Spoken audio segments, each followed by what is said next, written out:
مرحبا، شلونكم؟ إن شاء الله زينين. اليوم راح أسوي وياكم حلا الكريم كراميل البارد أو الكيك البارد بالكريم كراميل. شو تحبون سموا. مهم عندي هذا الكعك كلش طيب، وعندي الكريم كراميل جيمر وكريم شانتيه، وعندي مي بارد. هذا كل اللي أحتاجه.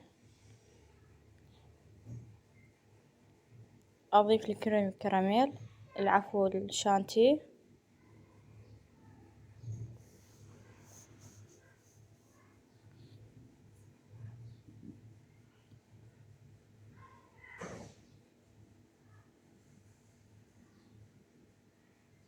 طبعا المقادير مكتوب على الكريم الشانتي ومكتوب على الكريم كراميل، أخاف تنسون.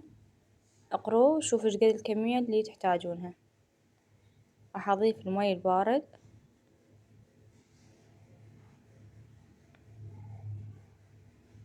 يعني كون نص على 2 كلش كافي. هنا أول ما يبدي يسخن شوية راح أضيف الجيمر وأبقى أخلط. طبعا إذا عندكم خلاطة يدوية أسرع شوية، أنا هنا طولت.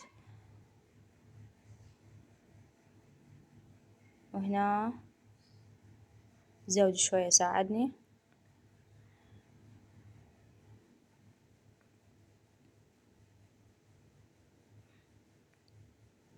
دخن عندي، راح أعوفه على جهة. أجي فد خاشوقتين حليب وأخلي المي بارد، أهم شي المي بارد. أخلطه شوية. أنا هذا مسويته لزوجي للدوام، أنا من يلتحق إن شاء الله على الفيديو الثاني راح أشوفكم الشغلات اللي أنا مسويتهن إله. كل ما يلتحق لازم نسويله مال يومين 3 أيام ياكل بيهن.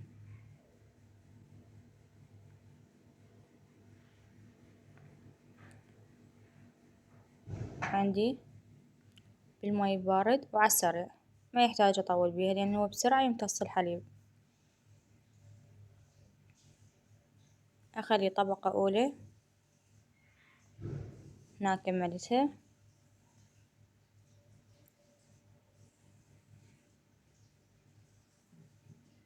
أضيف طبقة من كريم الشانتي،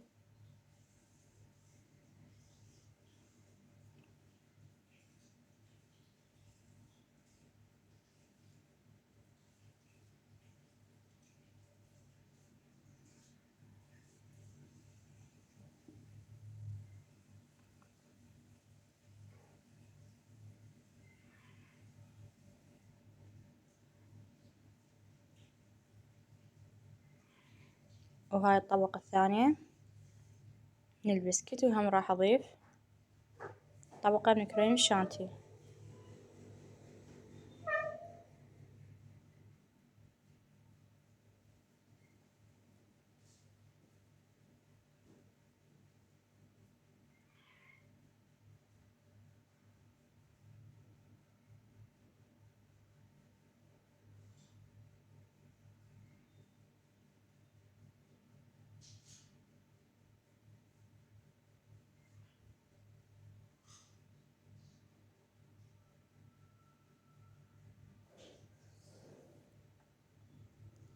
هنا راح أخليه يبرد لحد ما أخليه بالثلاجة يبرد. راح أسوي الكريم كراميل. كريم كراميل هم المقادير مكتوبة على الباكيت. 4 الكوابة مي، وأخلي حليب وياه لكل باكيت. أول شي أخلطه مي بارد على جهة، يلا أخليه على النار.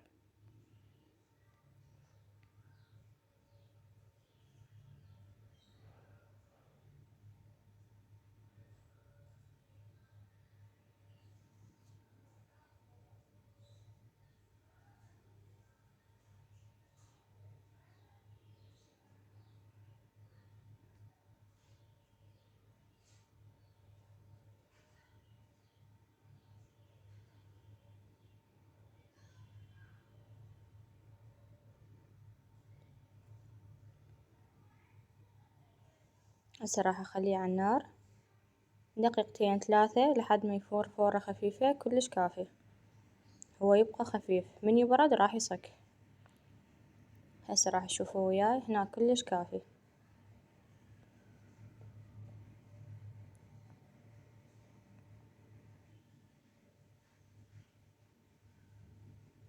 هنا زاد عندي من البسكت،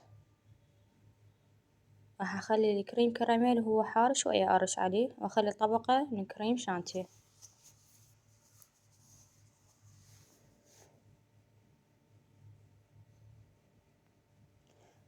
واخلي الكريم كراميل يبرد كلش يبرد. اذا ما برد ما تصير عندي هذه الطبقة. شوفوا لي هو خفيف يبرد كلش، واخلي طبقة اخر شي.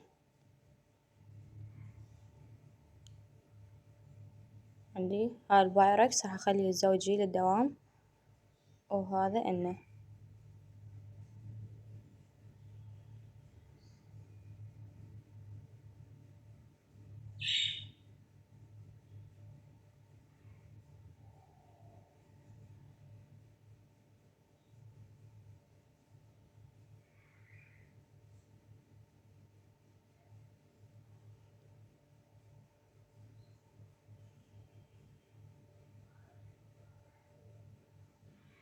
لازم تكون شي بأصبعك بارد.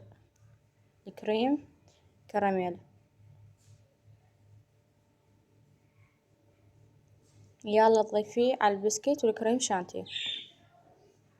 هنا راح اخليه بالفريز شوية لحد ما يصك عندي.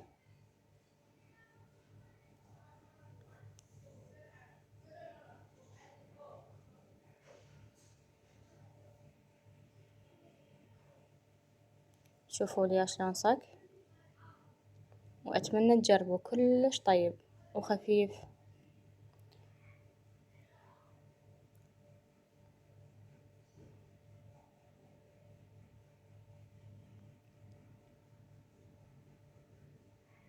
شوفوا لي شلون صاك.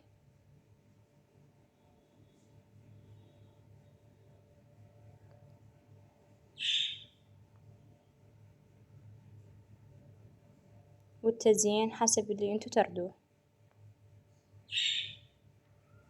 عندي هذا الشكل المكرمل او مبروش او تعوفوه هيجي كلش طيب.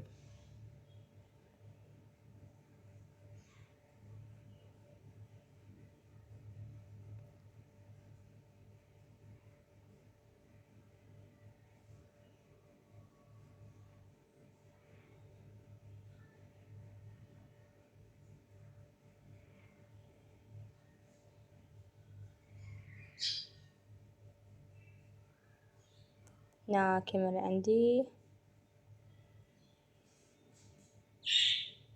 هنا ما قدرت اقاوم، لازم اكل والف.